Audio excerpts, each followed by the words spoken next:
muslimah yang menghargai dirinya dan berkontribusi untuk lingkungannya.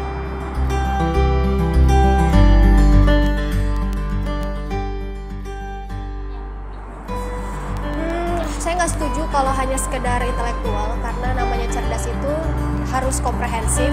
Jadi nggak cuma intelektual tapi juga emosional dia, spiritual dia.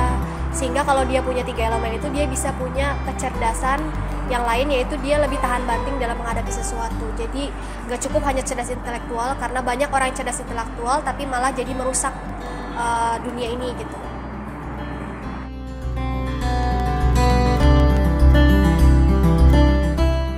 Kalau punya kesempatan, buat saya kenapa enggak gitu, karena namanya ilmu itu kita nggak pernah rugi, itu kayak investasi ya. Tapi ujung-ujungnya jadi rumah tangga, nanti nggak kepake ilmunya, kata siapa nggak kepake. Justru akan lebih baik kalau anak-anak tuh lahir dari rahim-rahim ibu yang cerdas, ibu-ibu yang mau mengalokasikan dirinya, waktunya untuk menuntut ilmu, sehingga bisa mudah-mudahan ilmu yang dipunya itu sebelum ke orang lain bisa diberikan kepada anaknya dulu gitu.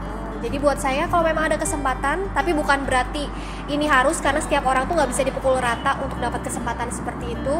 Bagi yang punya harus diambil.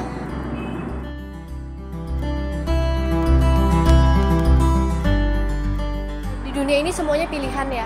Kalau kita memilih untuk menghabiskan hidup kita untuk menuntut ilmu dalam rangka menolong agama Allah, maka Allah kasih pasti jalan.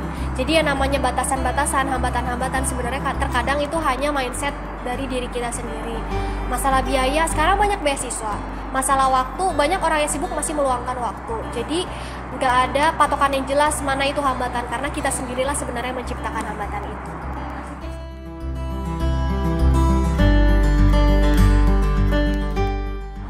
Harus punya strong reason kenapa pengen lanjut kuliah. Kalau kita punya strong reason, kita bakalan mengalokasikan waktu untuk belajar lagi. Yang kedua adalah skala prioritas. Kan 24 jam ini semua orang punya waktu yang sama 24 jam, tapi nanti pada hari akhir dari hari tersebut, result atau hasil dari tiap-tiap orang tuh berbeda, tergantung bagaimana dia memanage waktunya.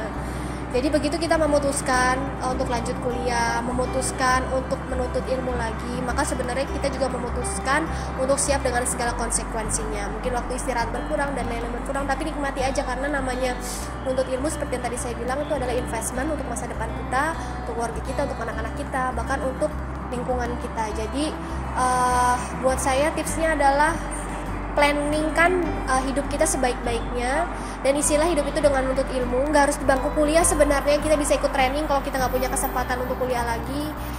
Kalau ibu rumah tangga yang sibuk, kita tahu prioritas adalah anak, tapi jangan lupa untuk mengisi diri, karena begitu kita terus-terusan mengurus anak tanpa kita punya ilmu, maka yang ada nanti anak-anak malah justru mendapatkan sebaliknya dari ibunya. Jadi ibu rumah tangga bukan berarti nggak bisa menuntut ilmu, tapi harus terus menuntut ilmu. Jadi buat semua perempuan, ayo kita sama-sama menuntut ilmu lagi, karena ibu adalah madrasah pertama anak-anak.